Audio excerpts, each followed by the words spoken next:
We are SNC Lavalin. Experts at mastering complexity.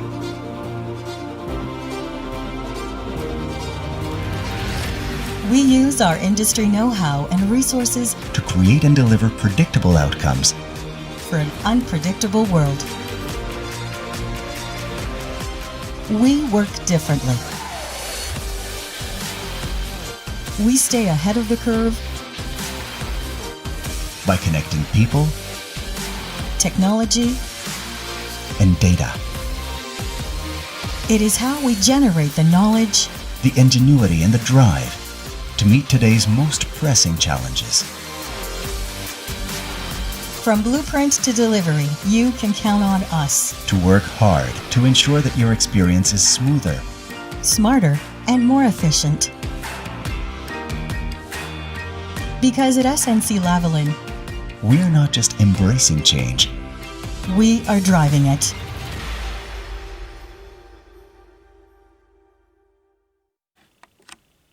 Greetings, one and all. Super Wednesdays. Yes, we're back to Wednesdays here. Holy Apple, holy time in the holy hilltop.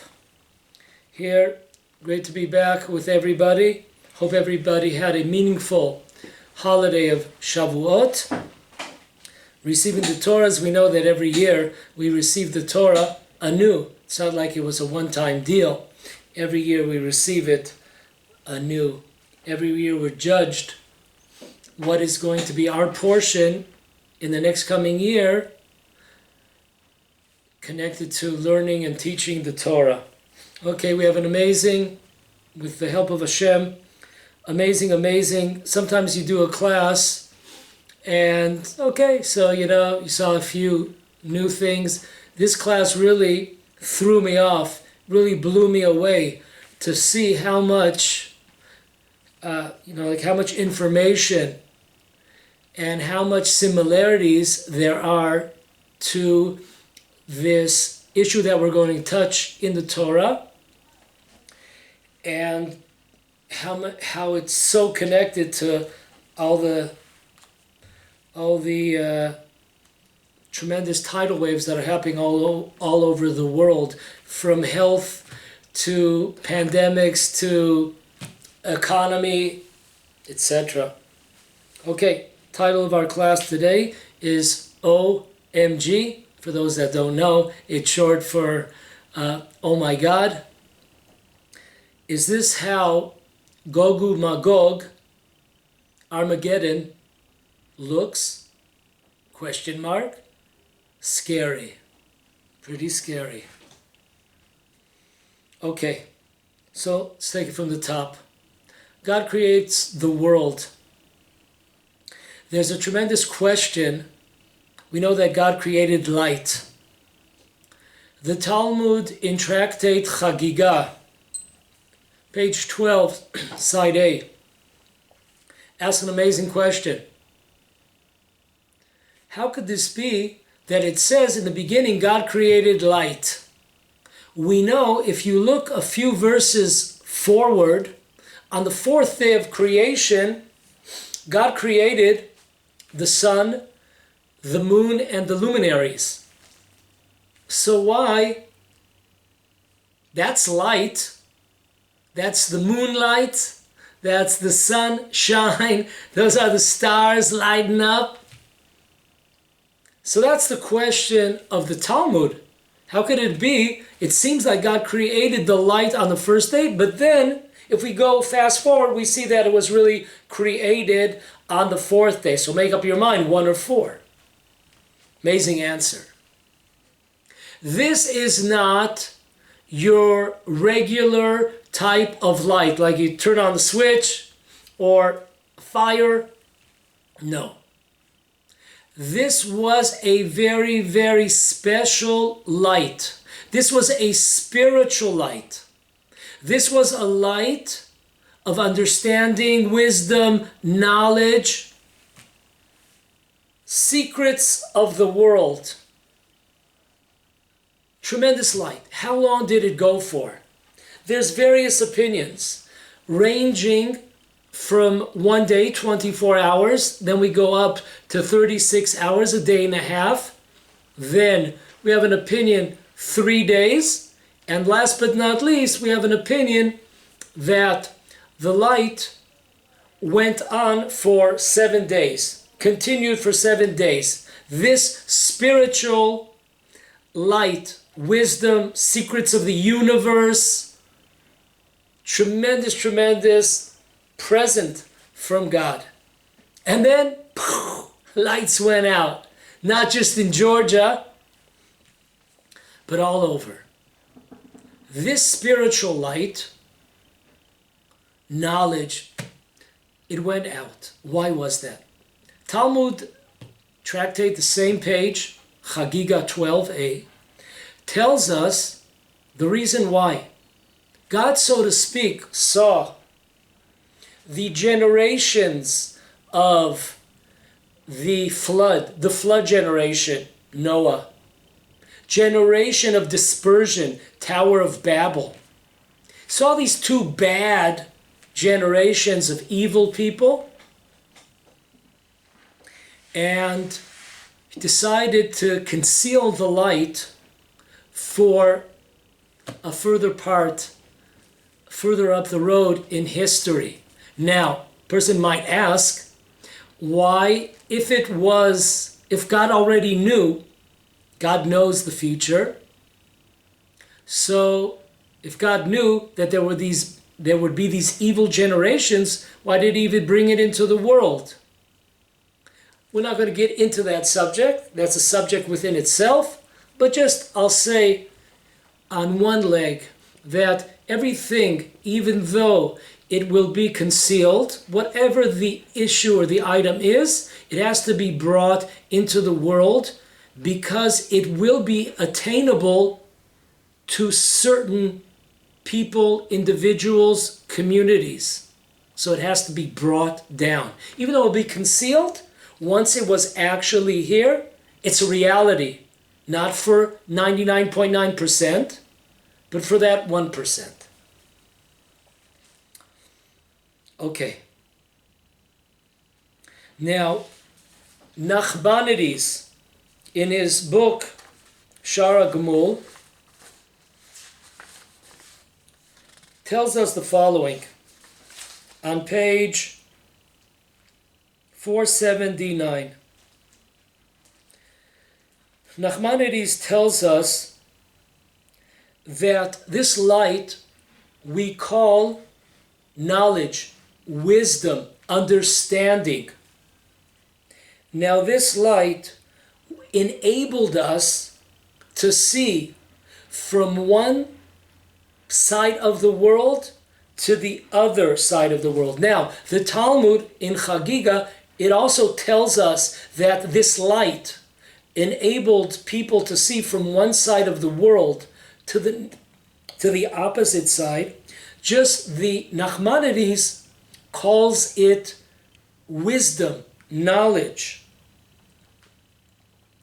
And he adds that all the secrets of the universe and the truth of our world a person was able to come to tremendous conclusions and understanding. So that's an amazing thing to see, understand the entire universe, to be able to understand every field, medicine, biology, physiology, astronomy, astrology, nature, call it technology, how it all is united and how we're able to understand every single part of our creation. That's a tremendous, tremendous gift. Now, this is an amazing thing, because today I could be here in the Holy Apple, and on the opposite side of the world, you can watch this class. opposite side, or I could sit on Skype or Zoom, and we could have a conversation across the globe, the planet. This to us seems like, wow, this is modern day technology. Amazing. The Talmud tells us, thousands of years ago, tells us there's nothing new here. King Solomon says, there is nothing new under the sun. What was is, what will be. There is no newness under the sun. It's all been here. So, that is an amazing concept, because today we're able to understand that on a physical level, to be able to see from one side of the world to the other side of the world. That is ABC to us. But think thousands of years ago, with this first light of knowledge, of tremendous secrets of our planet, of the universe, we were able to understand how everything comes together, and we were able to understand every aspect of life.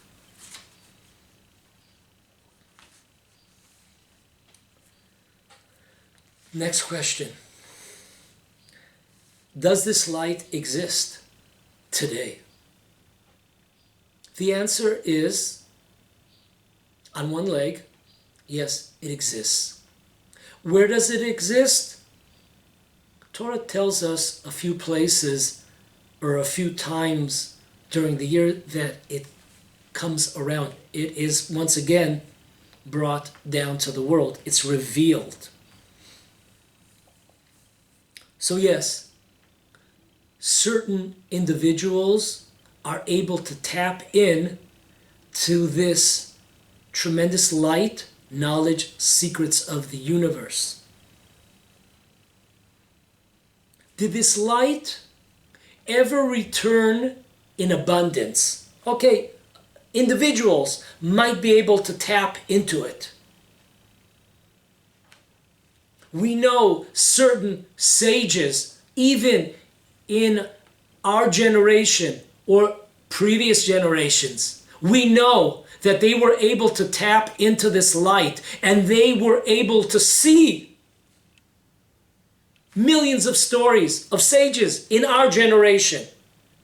They were on such a high spiritual level that they were able to tap in to this tremendous light of knowledge and wisdom, and seeing in the entire history of the world in front of their eyes, and knowing, like a chess game, which piece to move. But this light did return in abundance, and I'll even tell you the year. The year was not too long ago. The year was 1840. Right? That's 180 years ago. Wow! Came back in abundance? Yeah. But you have to hold on. Okay? You have to hold on to that piece of information. We will come back to it. I must say, please, whatever you do, this class is really uttermost importance. In order to really understand, you have to a little bit like take a couple of notes, shorthand or whatever. You have to go over it. You know, I always feel bad when I tell people they have to go over something, because they might be thinking, wow, hey, Brother Yehuda, you know, like you said it, you know, like you said it one time, and like, what are we, idiots? You said it once, you got it, and why can't we get it also? It doesn't work that way. When I come here to film this class and to do this class, I've gone over this stuff, sometimes for months. And I have to go. And as I go from month to month, as I continue from month to month, so it begins to click in my mind the understanding. I'm able to understand things. So please, it's very important. Number one, you have to go through the whole thing. Don't give up. This class is going to be probably 3 parts, perhaps even 4. But you really have to go from A to Z. You can't really skip over in order to understand what's flying here. Okay? Now let's go forward. Our rabbis tell us an amazing thing. There are 3 world wars. You heard that right. Well, you might say, well, Yehuda, we all know that. You know, there was World War I, there was World War II, and it could be, very soon, it could be China, Iran, Israel, America, Turkey, could very well be Russia, could be World War III. Not so far-fetched. No, but that's not what I'm talking about. I'm talking about this amazing thing. According to our sources, our sages tell us that there were 3 world wars against God and his anointed or appointed leader. Wow, what's that all about? Okay, let's check it out. Our first source here is in Tanhuma, portion of Noah, and it's paragraph 18. Rabbi Avo, in the name of Rav Yossi from the Galilee, tells us that there were 3 wars when nations came against God and his anointed one. Number 1, the first one, drumroll please, was the generation of dispersion, the Tower of Babel. Who was the leader? The Talmud tells us in Tractate Chulin, 89, page 89, tells us that the leader of the generation of the Tower of Babel was none other than the evil king Nimrod. Nimrod came and went to war against the world, but especially he went to war against Abraham. That was God's anointed one. And he went to war against God, trying to separate people, followers, those that were influenced by Abraham and Sarah, to try to remove them from belief in God. So he's number 1. Number 2, second battle against God and against the anointed leader was the time that the Jewish people entered the land of Israel for the first time, led by Joshua. Greeting them were the Canaanite nations. There were 6 here. And they would come and fight against God and fight against Joshua and the Jewish people. So that was the Second World War. Third World War, we are told, is in the time, in the end days, the war of Gog and Magog, Armageddon. That is the last. They will come against the Messiah, the Mashiach, and against God. Those are the 3 wars. It's an amazing thing.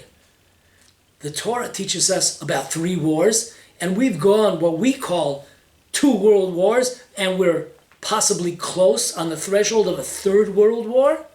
It's pretty amazing.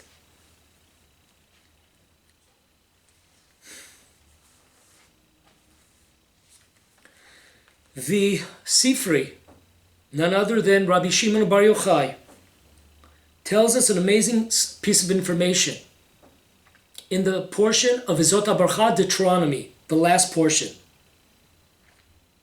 says the following, that in every generation,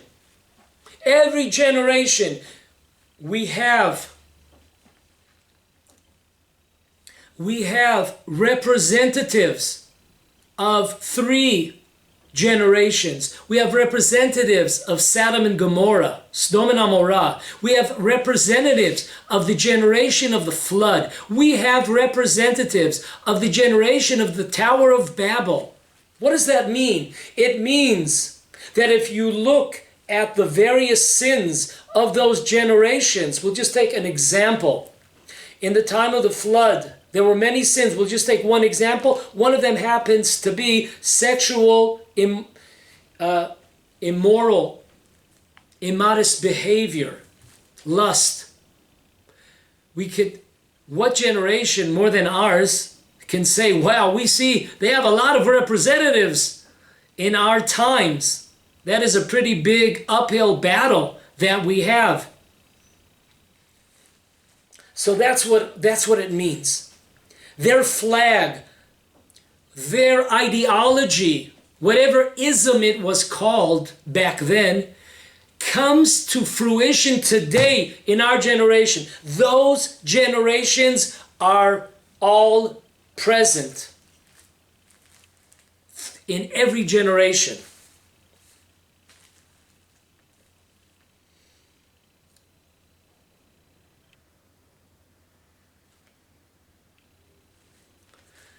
The Kli Yakar, commentator, the Kli Yakar, in the chapter of Noah, he writes this, that the fight is always a double blade sword. It's against God's chosen leader, and it's also against God and his laws. Twofold. Okay, so the number 3. 3 world wars. 2 we've experienced, and 1 perhaps we are already in that midst. As the title of the class, is this how Armageddon looks? Pretty scary. Let us move forward.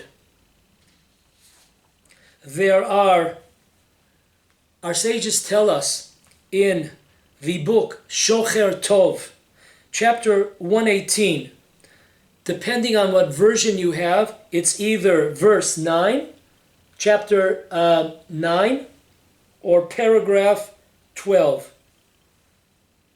It says in the Hallel, the praise prayer that we say on holidays, or when God saves us from atrocities and tragedies, it uses the expression that the Gentiles have encircled us.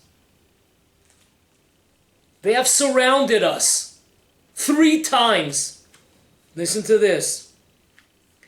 It says, prophetic words of our sages, 3 times in the future,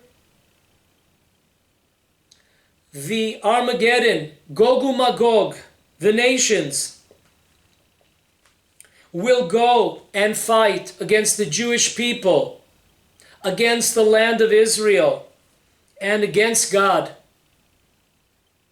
3 battles. So interesting, we have 3 world wars, and now we have within the end time battle of Gog and Magog, they are also divided into 3 subcategories. Not only that, there has been what they call today a trailer, like they show you a little bit of that movie. So there have been trailers to this scenario of the nations coming up against Jerusalem against God, against the Jewish people. Which means, dear friends, in simple language, we know that the Talmud tells us that there were generations that were ripe to bring the final redemption, and the battle could have been the final battle which would have brought us redemption and the world redemption, and it was fought between nations that could have received the title of Armageddon, Gog and Magog, and the Jewish leaders in those battles could have been the Messiah. But unfortunately, because of our lack of merit, or whatever other reasons God had, it didn't play out like that. But it almost did. So let's look at those. The sages continue to tell us that just like there will be 3 wars of Gog and Magog in the final days, 3 rounds, 3 versions. This happened also in the times of Sancheriv, who expelled the Jewish people from Samaria, from the Shomron. He went up to battle against God, the Jewish people in Jerusalem 3 times. Amazing. 3 times that he went up to battle. And last but not least, Nebuchadnezzar, the evil king of Babylonia, who eventually destroyed Jerusalem and the temple and expelled the Jewish people from the land of Israel, he also went up to Jerusalem 3 times before successfully conquering the city and destroying the temple. So, intermediate summary. We have the first light, which was created on the first day. It wasn't our regular light like the sun, the moon, etc. It was a special secrets of the universe, knowledge, understanding, wisdom. And then it was removed and concealed from the world. Yet it still exists. Individuals, communities. We'll talk later about when it came back in abundance and what's going to be the future with this light.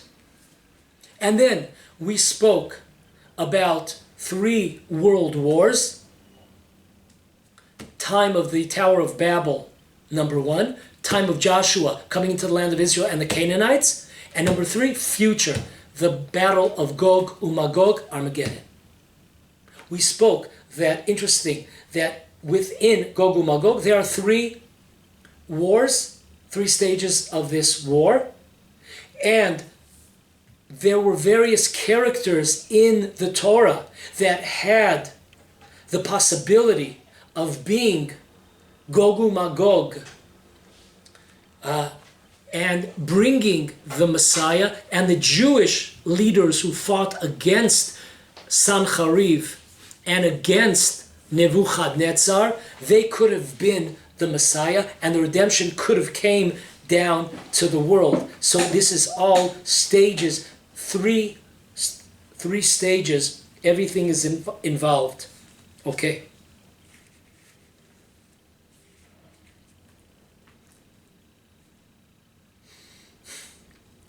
The Maharal.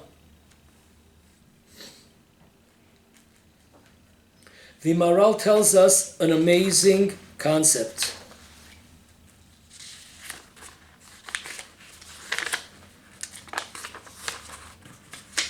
Okay. The Maharal writes in 2 places that I'm going to quote from. Number 1, in Netzach Yisrael, chapter 38, and Tiferet Yisrael, chapter 12, Our third source will be the Midrash called Tanchuma in the book of Exodus, portion Bo, letter number 5. Those are our three sources that we're going to tap into right now. This is an amazing concept. Listen closely.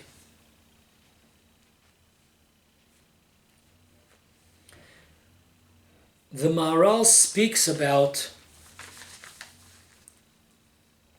3 transition periods of history. What our sages told us about 3 world wars, when they specifically pointed out Tower of Babel, Joshua coming into the land of Israel, and the end times, Armageddon. These were not haphazard events. These are specific. These are transition periods of history when the history turns to a totally different reality, understanding, and living.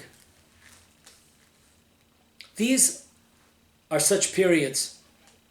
Today, we are in such a historical period of time, a time where we are about to see, we're already seeing the beginning of it, of a transition of the world as we know it. We could see it already with this pandemic, how it's changed, things that we never believed we would ever witness. The economic collapse all over the world. The COVID-19 and all its mutations, and God only knows what's coming down the road. The 5G coming shortly to your block. Totally transition time of history. What we understood, the life that we understood and knew is changing, and it's taking a tremendous curve. So, what's behind this transition period? So the Maharal goes on to say, the first battle, it was a world war. It was a war that Nimrod fought with the generation of dispersion, the Tower of Babel. It was a fight against God. It was a fight against Abraham, who had brought the transition period into a reality. There was a new world that was dawning, that was brought by Abraham. He threatened that generation of Nimrod and the Tower of Babel. So they gathered up the multitudes and they went out to fight against Abraham and God. It was a fight to the end.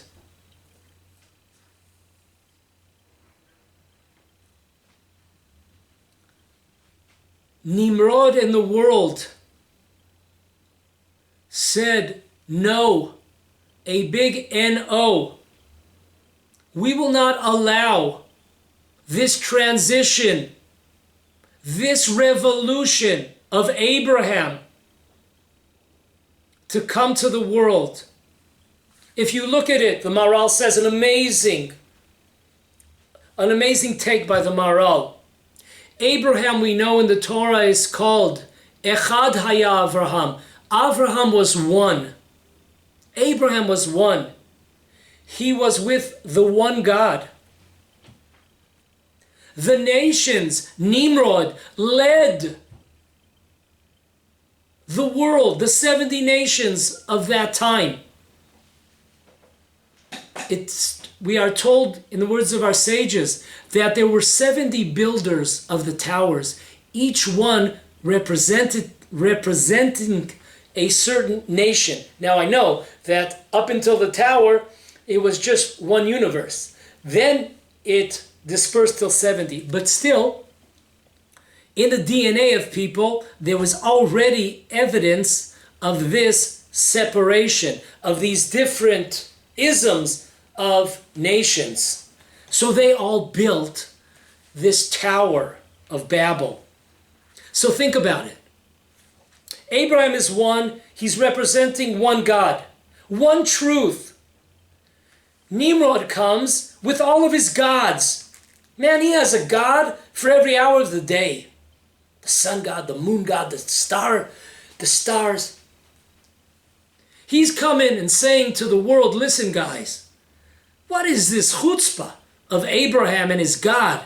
They're telling us there's one truth? No way! Look, we believe in a pluralistic society. There is room for everyone. Everyone's opinion, everyone's immoral actions, there's room for that. There's beauty to it. Don't confine us to one truth, one God, one Abraham. No. When the multitudes hear a one, that is a world war. They will not put up with that kind of ideology of one. There is the one path, the one truth. So that was battle number one. Joshua versus the Canaanites. The Maharal hits it out of the ballpark. Boom! Over here.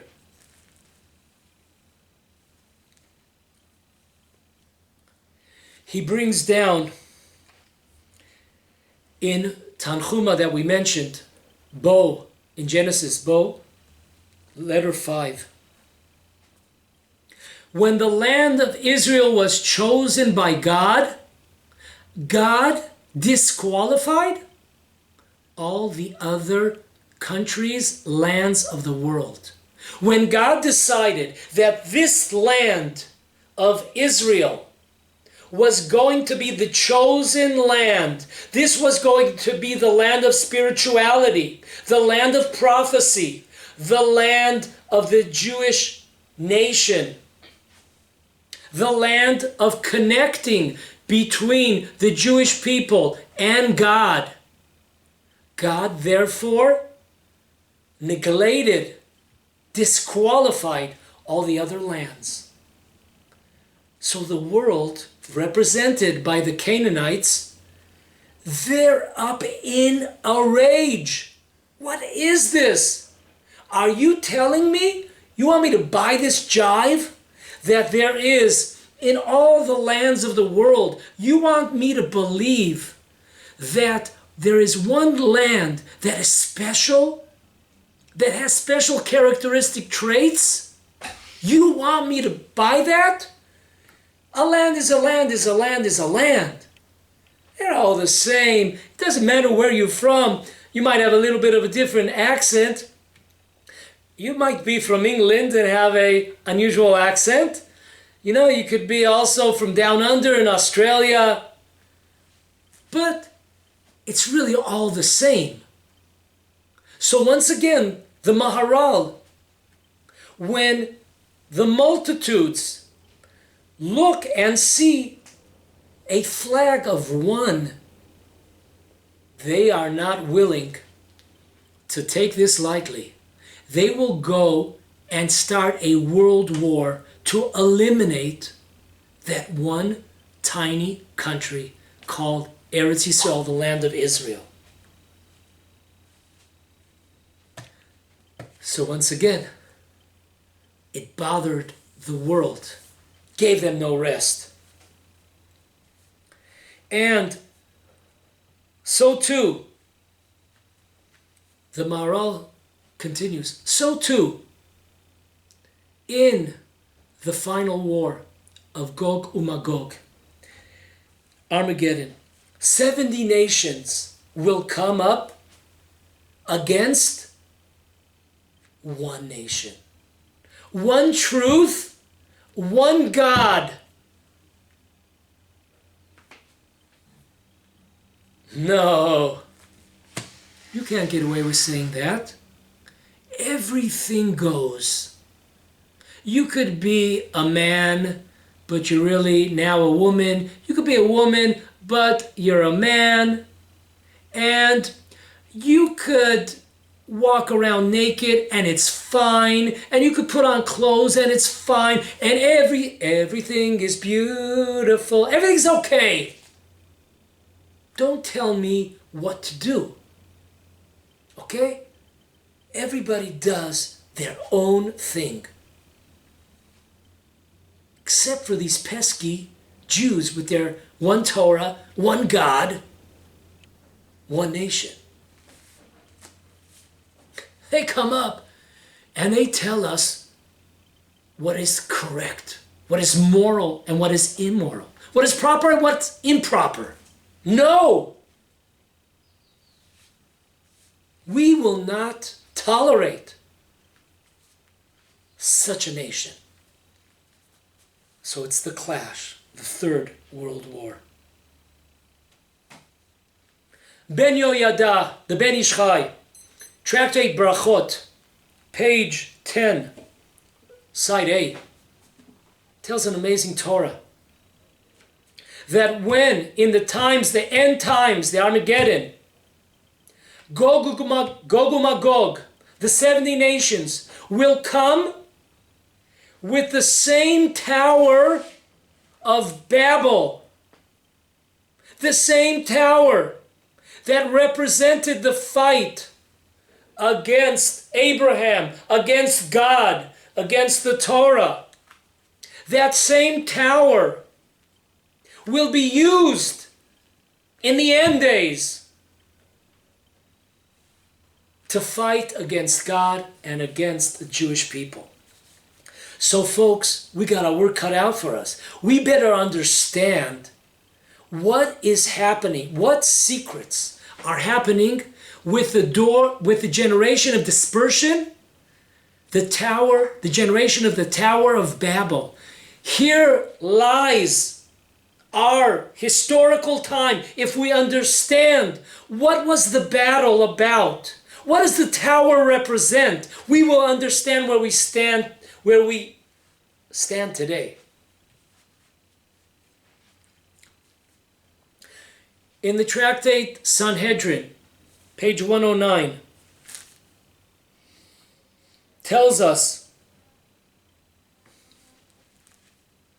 side A, tells us what was the end of that tower.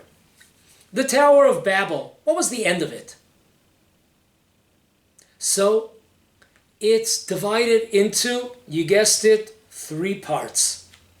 A third of the tower was destroyed, burnt. A third continues to exist. Remember, we said in the name of the Sifri that in every generation there continues to exist the ideology of the generation of the Tower of Babel. It exists. A third still exists. And a third is covered in the ground. Comes Rabbi Moshe Tzuriel in his book, Otzrot HaTorah, on the portion of Noah, and he just slam dunks it like, shoom, baby. He just slam dunks it. Based on the Abarvanel, the commentator of the Abarvanel, what does it mean it's in the ground? Listen to this beautiful Torah. Something in the ground grows eventually. You put something in the ground, a seed. It will grow eventually. Not today, tomorrow, the next day, the next week. Eventually it will grow. Amazing. I have a vineyard outside. A part of the vineyard we had to, for the sake of our sukkah, for the holiday of Sukkot, we had to chop one down because it's right in the middle of our sukkah. So believe it or not, like months went past, and all of a sudden, after months, maybe a half a year, all of a sudden we started seeing from the ground coming up. And we started to see that it's still alive. Just took months and months and months till it reappeared. So too, the Abarvanel, Rabbi Tzuriel brings it down. When it says that a third of the tower was covered by the earth, it means that in the end of days, it will reappear. The Tower of Babel will reappear in the end of days. So we have to put on, our investigating hats and our investigating glasses, and we have to check out really, really well here. We have to check out what is going on in the Tower of Babel. Okay. We have our last point, and we'll hold it here. There is one loop in this chain. One loop in this chain. And that loop is the following.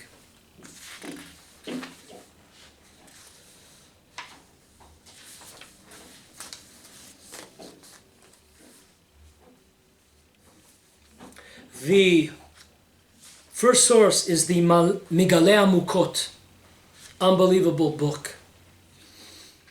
In chapter of Noah, he writes the following. Follow this closely. Listen. Number one, I'm summarizing it. Nimrod led the generation of Babel against God and Abraham. The result was the dispersion of the world. Sanchariv, I don't know exactly how to say that. I know it's a little bit different in English. It's kind of funky in English, but we'll just keep it at Sanchariv. Was a reincarnation of Nimrod. And he led the battle against God, Israel, and Jerusalem. He had the potential, the Talmud tells us, that Sanchariv had the potential to be the final war, Gog and Magog, Armageddon. And the king of Israel at the time, his name was Chizkiyahu, he had the ability to be King Messiah, Mashiach. But unfortunately, there were various sins that played out, and it didn't happen that way. By the way, this information could be found where it says that Sanchariv should have been the king of the nations Gog and Magog, Armageddon. This is in Sanhedrin 94a. The Talmud tells us that in the end of days, Sanchariv will once again be reincarnated, and he will come against Jerusalem, against the Jewish people, and against God with 70 nations. The Arizal here puts a loop. Here's our loop. The loop is that the Arizal, in his book Likutim, gathering up the writings, in the portion of Noah, page 43, he writes there that Nebuchadnezzar, the king of Babylonia, was a reincarnation of Sanchariv. Okay, Tzvi? 4 minutes. Okay, let's roll. Okay, amazing. So, basically here, we have four We have, as we said, the Tower of Babel led by Nimrod.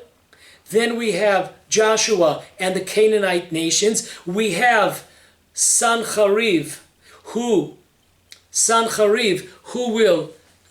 was reincarnated. He's a reincarnation of Nimrod. He comes up to Jerusalem and to fight against God and the Jewish people in the time of the king Chizkiyahu. And then Sancheriv will be reincarnated to Nebuchadnezzar to fight against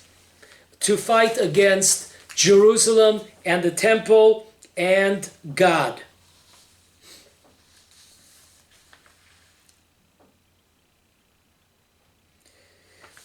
Rabbeinu. Okay. Rabbeinu Bachya and the Malbim explain what was the intention of the builders of the tower. They wanted to build a powerful empire to rule over people forever. That's number one. Nimrod, according to, once again, these sources, Nimrod was the first king of the world, and he began the first wars. Step number one of Nimrod, listen closely, was to rule over his state. Number two, rule over the entire world. Number three, after he ruled over the entire world, his goal was to remove God from the world and to destroy the belief of the Abraham, of the Jewish people. Stage number two, Nebuchadnezzar, he was a reincarnation of Nimrod. He builds an image at the same location of the Babylonian tower in Genesis. Amazing, the same place. The prophet Isaiah in 14:14 says that Nebuchadnezzar claimed that he could reach the clouds. You know the cloud, how everything today on the internet is the clouds? A cloud, in Hebrew it's an Av.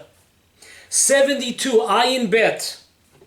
There are 72 nations, 70, and one of the leaders of them, the 35, is from Ishmael, Muslims, and one is from the Christian world. He will come, and his goal, Nebuchadnezzar, his goal is to remove God from the world too. So they were using the same technology, the same ideology, as the same location as the generation of the tower. Don't go anywhere. Put on those seatbelts.